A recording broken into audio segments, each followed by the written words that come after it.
Hello friends नमस्कार good morning. आज मार्च मास 1 तारिख रविवार।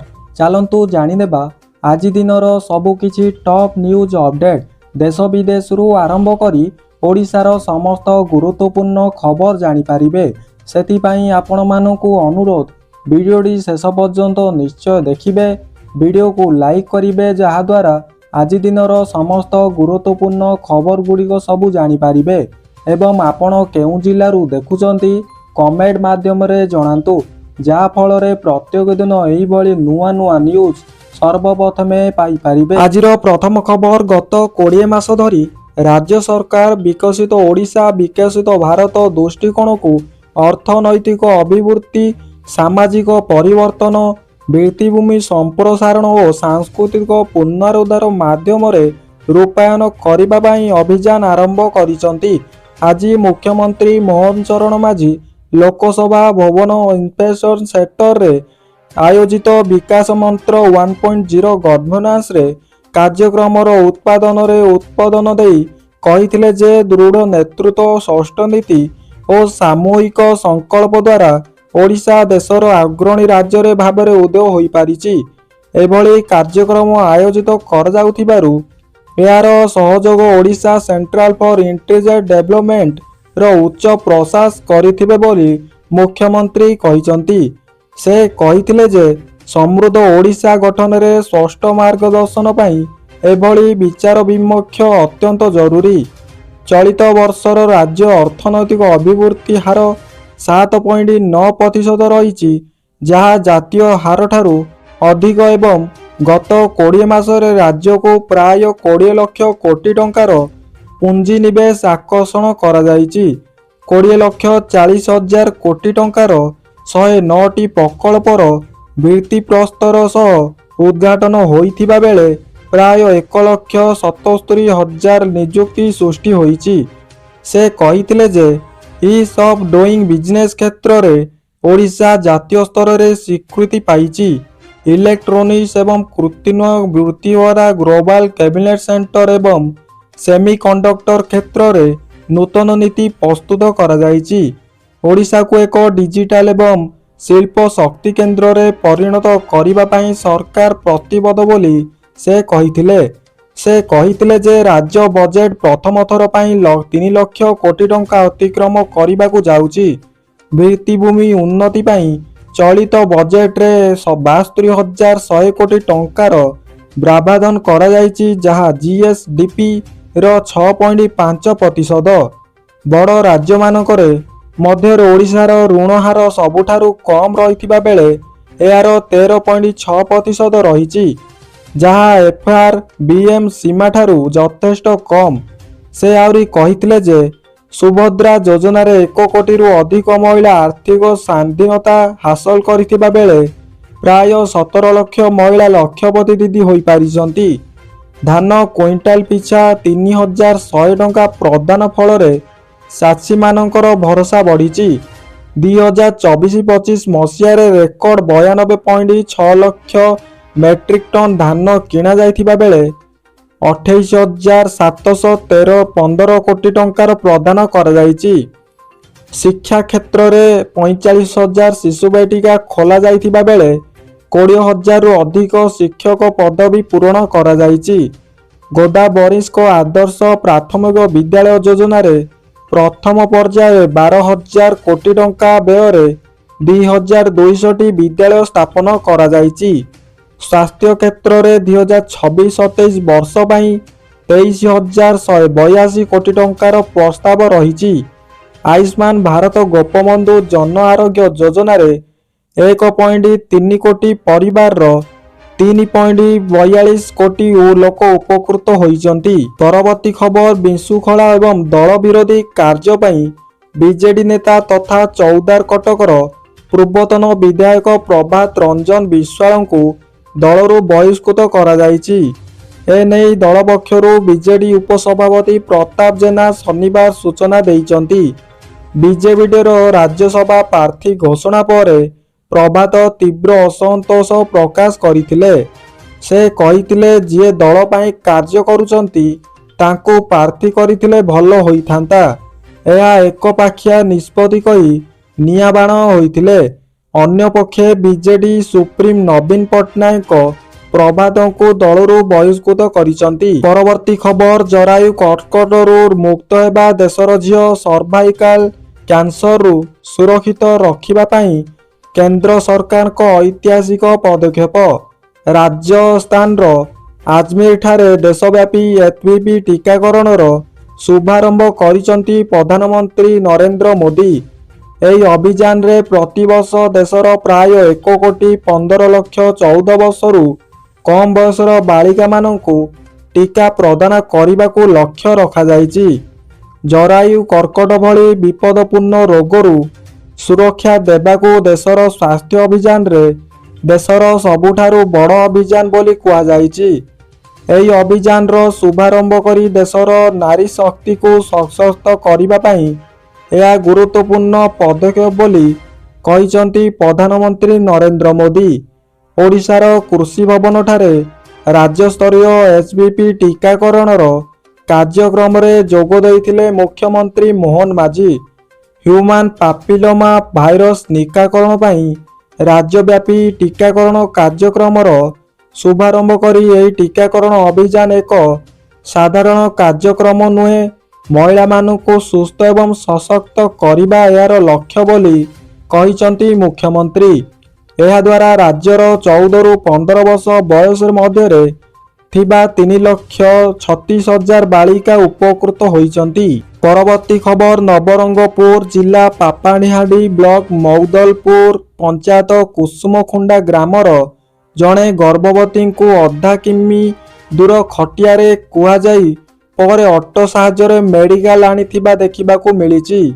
ରାସ୍ତାର ଅବସ୍ଥା ଅତି ଶୋଚନୀୟ ଥିବାରୁ ଗର୍ଭବତୀଙ୍କ ଉପରେ ଘରେ ପହଞ୍ଚି ପାରିଲାନି ଅଟକି ଗଲା ଆମ୍ବୁଲାନ୍ସ। ଗାଡ଼ି ଯିବାର ବିଳମ୍ବ ହେବାରୁ ଘରେ ଶିଶୁକନ୍ୟାକୁ ଜନ୍ମ ଦେଇଛନ୍ତି। ଅଧାରୁଆ ଖଟିଆରେ ବୋଲି ହାଣାଇଛି ଅଟୋ ସାହାଯ୍ୟରେ ମେଡିକାଲ ଅଣାଯାଇଛି।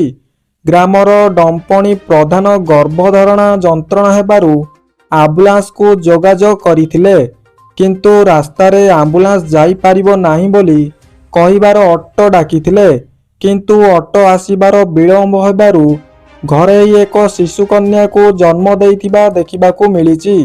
ଘର ନିକଟରେ ଅଟୋ ପହଞ୍ଚି ନ ପାରିବାରୁ ଅଧା କିଲୋମିଟର ଦୂର ଖଟିଆରେ ଗର୍ଭବତୀ ମାଙ୍କୁ ଗ୍ରାମବାସୀଙ୍କ ସାହାଯ୍ୟରେ ବୋହି ଆଣି ଅଟୋରେ ବସାଇ ମୌଦଲପୁର ମେଡିକାଲ ଅଣାଯାଇଛି।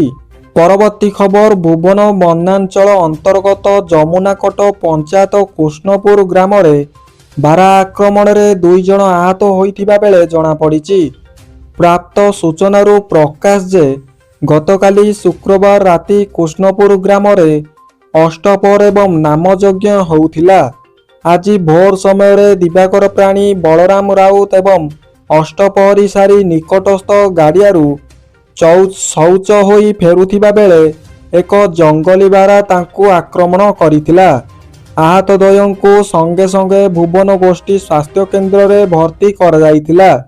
ପୂର୍ବତନ ବ୍ଲକ ଅଧ୍ୟକ୍ଷ ଧର୍ମନନ୍ଦ ବରାଳ ଡାକ୍ତରଖାନା ଯାଇ ଆହତ ବ୍ୟକ୍ତିଙ୍କ ଚିକିତ୍ସା ଏବଂ ସ୍ୱାସ୍ଥ୍ୟାବସ୍ଥା ପଚାରି ବୁଝିଥିଲେ। ବନ୍ୟାଞ୍ଚଳ ଅଧିକାରୀ ରାକେଶ କୁମାର ଦଳେଇ, ବନପାଳ କଳ୍ପନା ବେହେରା, ଫରେଷ୍ଟ ଗାର୍ଡ ତୁଳସୀ ସାହୁ ପ୍ରମୁଖ ଗୋଷ୍ଠୀ ସ୍ୱାସ୍ଥ୍ୟ କେନ୍ଦ୍ରରୁ ଗୁରୁତର ଆହତ ବଳରାମ ରାଉତଙ୍କୁ ଜିଲ୍ଲା ମୁଖ୍ୟ ଚିକିତ୍ସାଳୟକୁ ପଠାଇବାର ବ୍ୟବସ୍ଥା କରିଥିଲେ। ପରବର୍ତ୍ତୀ ଖବର, ମାଲକାନଗିରି ସୀମାନ୍ତ ଆନ୍ଧ୍ରପ୍ରଦେଶ କାନିନାଡାରେ ଏକ ଭୟଙ୍କର ବିସ୍ଫୋରଣ ଘଟିଛି।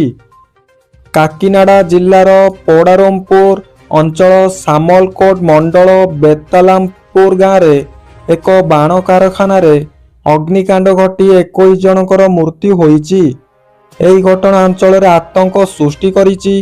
ବିସ୍ଫୋରଣରେ ଅନେକ ଲୋକ ଗୁରୁତର ଭାବେ ପୋଡ଼ି ଯାଇଛନ୍ତି। ନିଆଁ ଦ୍ରୁତଗତିରେ ବ୍ୟାପିବା ପୂର୍ବରୁ ସ୍ଥାନୀୟ ଲୋକମାନେ କୋଦାର ବିସ୍ଫୋରଣ ଶୁଣିବା ସୂଚନା ଦେଇଛନ୍ତି। ବିସ୍ଫୋରଣ ସମୟରେ ଲୋକମାନେ ବାଣ କାରଖାନାର ଭିତରେ ଥିଲେ ଏବଂ ପୋଲିସ ଘଟଣାସ୍ଥଳରେ ପହଞ୍ଚି ଆହତମାନଙ୍କୁ ଚିକିତ୍ସା ପାଇଁ ନିକଟସ୍ଥ ହସ୍ପିଟାଲରେ ଭର୍ତ୍ତି କରିଛନ୍ତି। ମୃତକଙ୍କ ମୃତଦେହକୁ ହେଫାଜତକୁ ନିଆଯାଇ ପୋଷ୍ଟମର୍ଟମ ପାଇଁ ପଠାଯାଇଛି। ବିସ୍ଫୋରଣର କାରଣ ପୋଲିସ ତଦନ୍ତ କରୁଛି। କାରଖାନାଟି ସୁରକ୍ଷା ନିୟମ ଉଲ୍ଲଂଘନ କରିଛି କି ନାହିଁ ନାରେ କୌଣସି ଯାନ୍ତ୍ରିକ ତ୍ରୁଟି ଯୋଗୁଁ ଦୁର୍ଘଟଣା ଘଟିଛି ତାହା ମଧ୍ୟ ପୋଲିସ ତଦନ୍ତ କରୁଛି।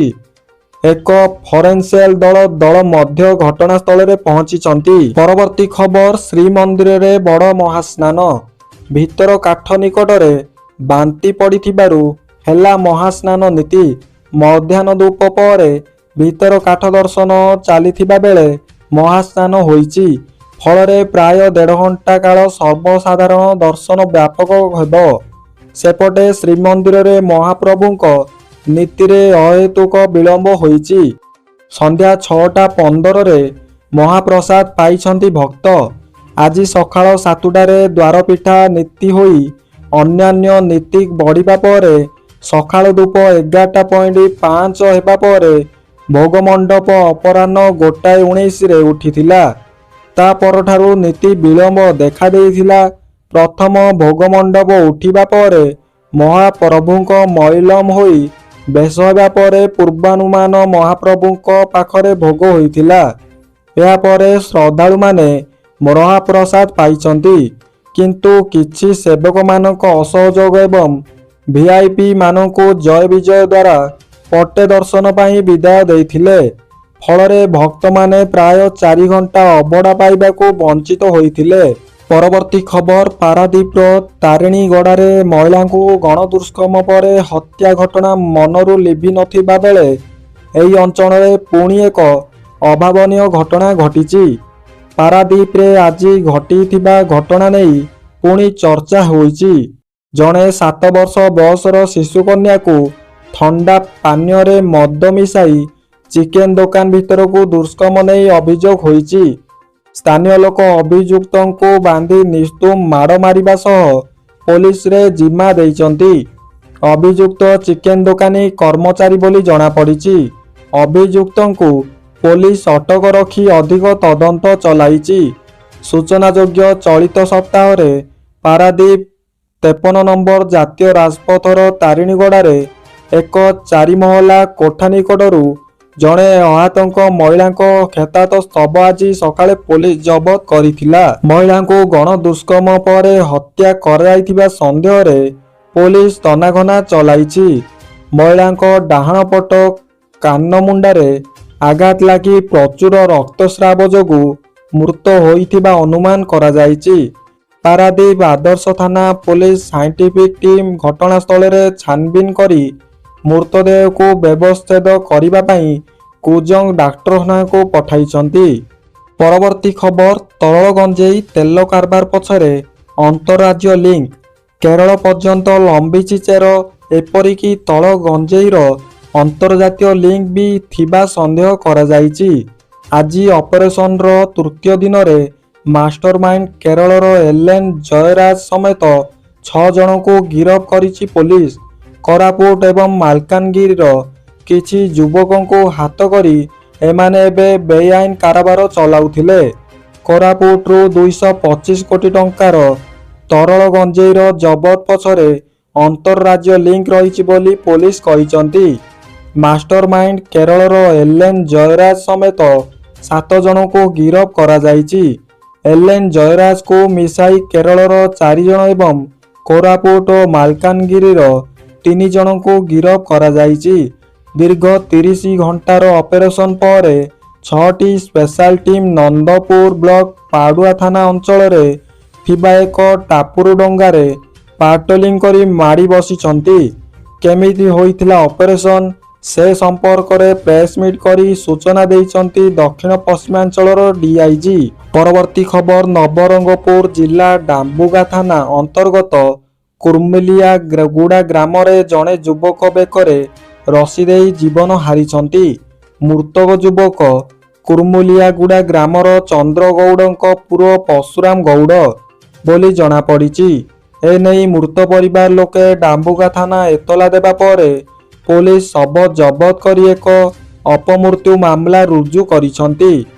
ସୂଚନା ଅନୁଯାୟୀ ଡାମ୍ବୁଗା ଥାନା ଜବାଟାଲ ଗ୍ରାମ ପଞ୍ଚାୟତ ଅନ୍ତର୍ଗତ କୁର୍ମିଲିଆଗୁଡା ଗ୍ରାମର ଚନ୍ଦ୍ର ଗୌଡଙ୍କ ସ୍ତ୍ରୀ ସହ 3 ପୁଅ ରହିଛନ୍ତି। ଗତ ଜାନୁଆରୀ ମାସରେ କୌଣସି କାରଣରୁ ସ୍ତ୍ରୀଙ୍କ ମୃତ୍ୟୁ ହୋଇଥିଲା। ଏଥିରେ ଚନ୍ଦ୍ରଗୌଡ଼ଙ୍କ ସାନ ପୁଅ ପରଶୁରାମ ଗୌଡ଼ ଅଧିକାଂଶ ସମୟ ମାନସିକ ଦୃଷ୍ଟିରେ ରହୁଥିଲେ।